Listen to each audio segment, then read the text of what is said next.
Okay ka lang? Uy, tamlay naman. Uy, tamlay ng king-king. Oh. Choco. Choco. Uy naman, baby. Bakit? Huh? Tawag ni mama yan, oh. Andiyan ang mga ate mo. O, laro na kayo. Okay. King-king. Talaga naman to si Haba. Gusto laging bida-bida. May kausap ako, di ba? Kakausap ko si King-king eh. Choco. Choco. Choco. Alis na mama. Bye-bye. Choco. Ay. Alis na mama. Bye-bye. Okay. Papabet ka na tuloy, Choco. Turukan ka doon. Ayaw mo kasing kumain. Suka-suka ka pa. Oh. Ma. Ay, naka.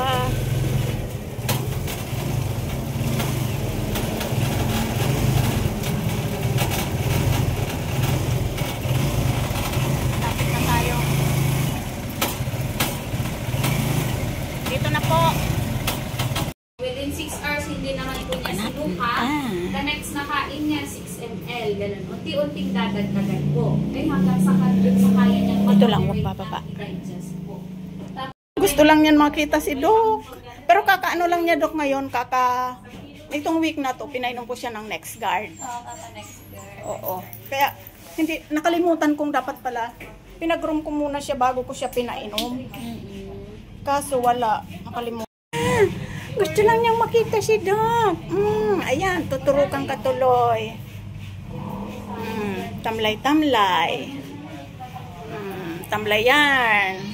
Timbang Choco. Ilan? 5. Nang pagkarga mo kay Doc, Gusto mo lang yatang dalawin si Doc, eh. Namis mo dito, wala ka ng schedule. Tapos na ang mga schedule niyan. Chor. Memories mo yan. Turok-turok na. Ba't kasi ayaw kumain? Ano yan, Doc? Turok lang? Kukuhanan ko ng duguman. Sundot tayo. Sundot puwet. Baho daw yung tayo mo eh. Baho kasi pupo niyan. Basa pa. Yung mga protozoal infections po, no? Yung sa tae niya, yung mga malilit na nagumagalaw, tapos meron yung medyo pahaba, mga ganyan. Mga protozoas po yan. Kumbaga sa tao para siyang amoebiasis. So, nakukuha yan sa either pwedeng contaminated water, contaminated food, or contaminated na surface na nabilaan po niya. Okay? So, eto, meron naman tayong anti-protozoal or anti-amoebiasis na marireseta sa kanya.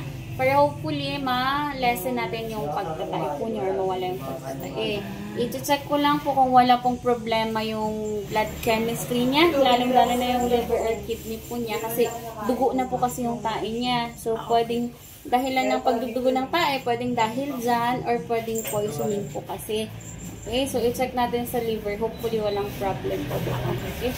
I-hantayin lang natin mga ano po siya. Mga 8 minutes pa po. Sige po. Yung white blood cells niya may pagtaas po. Although hindi naman siya yung sobrang taas. 17 ang maximum. Sa kanya 17.41 signs of infection po yan. 12.3 yung maximum. 15.58 sa kanya signs of infection po. So dugo naman sa red blood cells, hematocrit and platelets so far okay naman po. Okay? So eto po yung blood chemistry naman. Bumaba yung sa ALP niya, 20 ang minimum, 13 sa kanya. Tapos yung cholesterol, 2.84, 2.78 bumaba. Dahil sa starvation sa kanya or yung wala masyadong kain. Hindi kasi siya kumain ngayong maghapon. So far, sa creatinine and BUN sa kidney, so far okay naman po. Okay? So, pwedeng ang cause ng infection na ito is dahil dun sa amoebiasis na madami sa pupo niya. So, bantayan natin, dapat habang ongoing yung gamutan, nag-i-improve po yung condition, hindi yung mas lumalala po. Okay? Kung mas lumalala, lalo na kung magtuloy-tuloy yung pagdugo ng pupo niya, i-confine po natin kapag ganun. Okay? Dala-dala, oh, may diaper pa. Pagkain, gamot. Ganda makma. Ang gatut-gatut naman ang bebeng niya.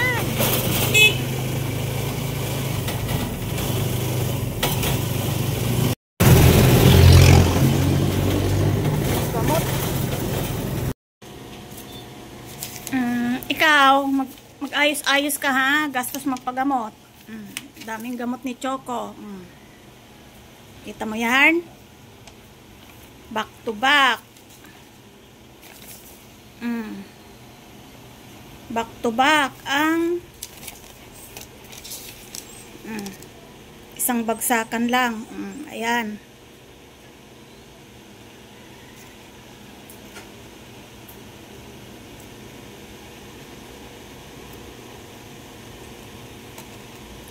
Pagaling ka ha.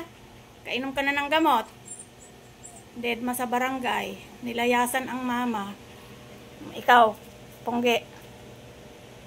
Ano naman ang mga hinaing mo? Antok na antok ka.